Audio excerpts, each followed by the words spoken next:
In a long-awaited decision, federal fisheries officials are giving salmon farmers in BC another 5 years to use open net pens. The Government of Canada will ban open net pen salmon aquaculture in British Columbia coastal waters by June 30th, 2029.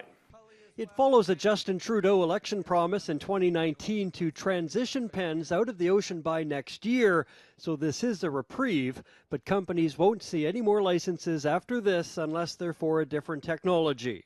The decades-long debate all stems from concerns about potential negative effects the farms have on wild salmon stocks. The potential impacts of open net pens on wild Pacific salmon stocks are indeed significant. These include concerns about sea lice, but also concerns about viruses and bacteria that may affect wild Pacific salmon stocks. So yeah, I'm pissed. This is the Liberal government's insanity. It's at its best. The head of the BC Salmon Farmers Association says it has actual science that says otherwise. We know that the science says that the disease risks that the public hears about on social media do not stand up.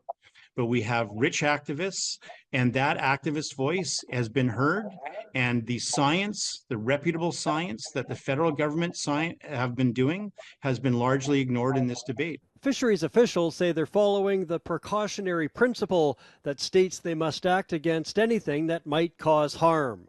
Meanwhile, the First Nation Wild Salmon Alliance says it's happy there will be no more fish farms in 5 years, but says that's still a long way away. I mean, let's be clear, this process is about protecting wild salmon.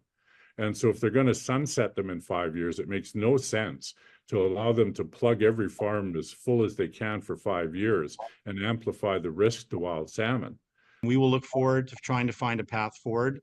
5 years is really one production cycle.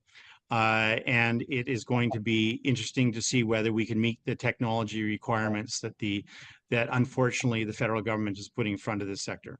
He says over 5,000 jobs and $1 billion in economic activity are at risk, but Minister Wilkinson argued today it's closer to 1,600 jobs.